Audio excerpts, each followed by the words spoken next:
मेहरबानो साहिबा, इमरान खान साहब का ये मुल्क में जो दहशत गर्दी है उस हवाले से जो एक मौक़िफ़ रहा है वो बड़ा मुख्तलिफ है आज की मौजूदा पॉलिसी और जो सेंटिमेंट पाकिस्तान में पाया जाता है उससे। खान साहब मुज़ाकरात, आज भी अफगान हुकूमत के साथ मुज़ाकरात न सिर्फ चाहते हैं बल्कि वो TTP की आबादकारी भी पाकिस्तान में उन दहशत गर्दों की चाह रहे थे। ये उनकी हुकूमती पॉलिसी थी जिसका वो बहुत अरसे तक दिफा करते रहे, आपके रहनुमा आज भी करते हैं। मौजूदा कॉन्टेक्स्ट में मैं आपसे जानना चाहूंगी कि जो इस्टेब्लिशमेंट और मौजूदा हुकूमत की एक सख्त पॉलिसी है इस वक्त दहशत गर्दी के खिलाफ, उसके साथ तो यकीनी तौर पर तमाम सियासी जमातों को ऑन बोर्ड लेना चाहिए, लेकिन खान साहब के मौक़िफ़ के साथ तो किसी किस्म का हमें कोई इम्कान नजर नहीं आता कि उनके मौक़िफ़ को इस कॉन्टेक्स्ट में अहमियत मिले। तो लेट मी करेक्ट यू, सबसे पहले तो खान साहब का जो मौक़िफ़ है दहशत गर्दी से निपटने का वो कंसिस्टेंट रहा है कुछ बहुत सालों से। उनका ये मानना है कि जंग से हमें कभी भी कोई सोल्यूशन नहीं मिलता है, गुफ्तगू से ही, बातचीत से ही चीजों को बेहतरी की तरफ लेके जाया जा सकता है। और मैं इस मौक़िफ़ के साथ बिल्कुल खड़ी हूँ और इसी में अकल भी नजर आती है। जहां तक दहशत गर्दों को यहाँ आबाद करने की पॉलिसी रही तो उसमें मैं दुरुस्त करती जाऊं रिकॉर्ड को।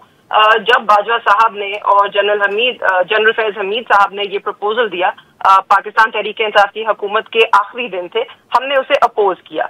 तो ये जो इनको यहाँ पर आबाद करना था या वापस लाना था, यहाँ पे रिहेबिलिटेट करना था, ये पॉलिसी जो है ये इम्प्लीमेंट हुई थी केयर टेकर गवर्नमेंट के आने के बाद। हमने ये तो इमरान खान साहब ने इतना भरपूर दिफा किया हुआ है, ये बयानात प्लीज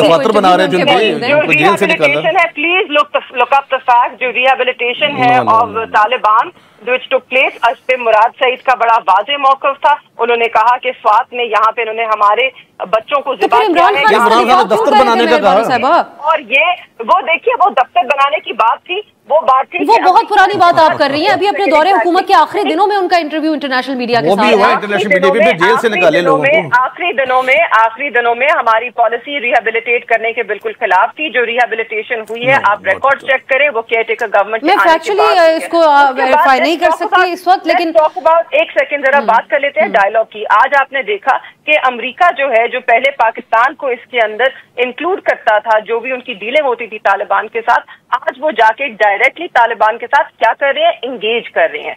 20 साल से ज्यादा वहां पे उन्होंने जंग की, बमबारी की, सबसे ताकतवर मिलिट्री है अमेरिका। चलिए उस एतबार से चले, मेरे पास वक्त कम है, मैं सेनेटर साहब का भी, अमेरिका एंगेज कर रहा है अफगान तालिबान के साथ, पाकिस्तान का रिप्रेजेंटेटिव नुमाइंदे भी वहां पर गए, इस लेवल तक तो पाकिस्तान की एंगेजमेंट भी जारी है। इतने संजीदा की पॉलिसी में कोई हम आहंगी नहीं है जो कि होनी चाहिए है।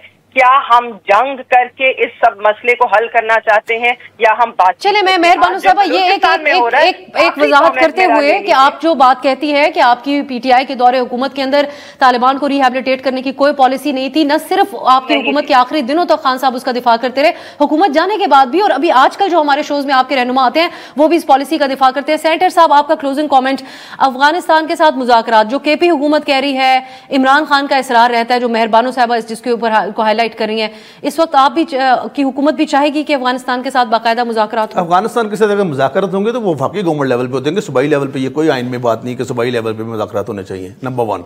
और नंबर 2, अगर कोई मुज़ाकरात से कोई पुरअमन हल निकलता है तो उस पर कोई ऐसी बात नहीं है। लेकिन ये नहीं कि आप जेलें तोड़ दिए, जेलें तोड़ के उनको निकाल दिए, फिर उनके दफ्तर बनाए। और जो आप कह रही हैं मेरे पास तो है मौजूद, कि आखिरी दिनों तक ये रिहेबिलिटेट करने की कोशिश उनको कर रहे थे, ऐसी कोई बात नहीं है। इन्होंने कहा था खान साहब ने, और ये बात बिल्कुल दुरुस्त है। लेकिन अब आज प्राइम मिनिस्टर साहब अपनी तकरीर करते हैं या वजीर दिफा, वो पूरे मुल्क के अंदर जो जारी दहशतगर्दी है उसको PTI की या उनकी उस एक पॉलिसी के साथ जोड़ते हैं। इमरान खान का जिक्र होता है, जनरल फैज का होता है, बाजवा साहब का कोई तस्करा नहीं होता। इसलिए उस पॉलिसी से जोड़ते हैं कि जब दहशतगर्दी उस वक्त खत्म हो चुकी थी तो फिर क्यों उनको दोबारा जेल तोड़ के यहाँ से भेजा गया, क्यों दोबारा फिर लाया गया यहाँ पे, इस हवाले से जिक्र होता है। वो with the reference to the context है, किसी मतलब वो काम को गैर मुदल्लल बात नहीं कर रहे। लेकिन फिर सेनेटर साहब इस बात का क्या जवाब हो सकता है जो वजीर दिफा कह रहे हैं कि क्योंकि PTI का रवैया जो है वो इससे पहले कौमी सलामती की जो कमेटी की मीटिंग हुई उसके बाद बेकार मश्क होगी, PTI के रवैये से हर चीज क्यों? मेरे ख्याल द आंसर जो ख्वाजा आसिफ साहब इसका ज्यादा बेहतरीन जो आप दे सकते हैं, जिन्होंने ये बात की है, मैंने कम से कम ये बात नहीं की, उनसे ये इस बात का ज्यादा बेहतर। लेकिन आप समझते हैं कि उस मुलाकात जो इससे पहले बैठक हुई है कौमी सलामती के हवाले से, उसमें अगर PTI शामिल होती तो आज एक मुख्तलिफ रवैया हुकूमत? मैं समझता हूं PTI ने 9 मई के बाद अगर सबसे बड़ी दूसरी गलती की है तो ये उस कॉन्फ्रेंस का बाइकआउट करके की है। इनको जाना चाहिए था, इनको पैरोल नहीं मांगना चाहिए था और इनको बैठना चाहिए था, वहां पर ये अपनी बात करते। क्योंकि हमेशा जिस तरह मेहरबानी फरमा रही है कि डायलेक्ट से मसला हल होता तो क्या फर्क पड़ जाता है? इनसे कुछ जबरदस्ती इनसे किसी ने कुछ जबरदस्ती वहां पे लिखवा लेना था। चलिए उनका सवाल सुन लें। हुकूमत में है ना, आप हुकूमत में है, आप पे जिम्मेदारी आयद होती है कि चीजों को एक अच्छे तरीके से खुशनुदी के साथ हल करना और आगे लेके चलना। तो अगर हमने ये रिक्वेस्ट की थी कि हमें एक मुलाकात करने दें खान साहब से उस मीटिंग से पहले और उसका हम हिस्सा फिर बनेंगे, तो आप लोगों ने क्यों नहीं वो इजाजत? नहीं मेहरबानी, इससे पहले रिक्वेस्ट नहीं की थी, आपने 14 लोगों की लिस्ट भेज दी थी और आपने कहा था कि चाहे आप इजाजत दें या ना दें हम आएंगे। आपके साथ है अहमद डोगर साहब मुल्तान में, उनसे पूछ लें।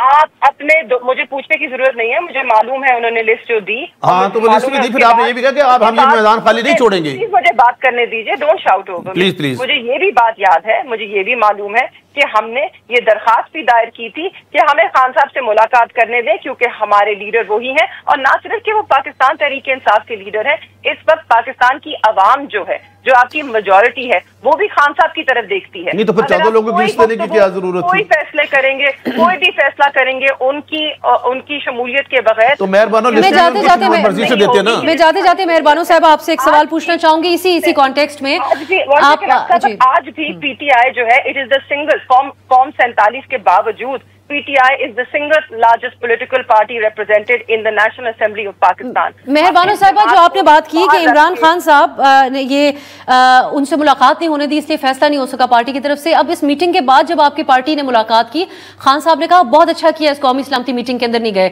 आप समझती हैं कि ये दुरुस्त अप्रोच थी पार्टी की, या वहां पर अपना मौकिफ रखना चाहिए था, जैसे मौलाना साहब ने न सिर्फ वहां रखा, उसके बाद जमात की तरफ से एलामिया भी जारी किया गया?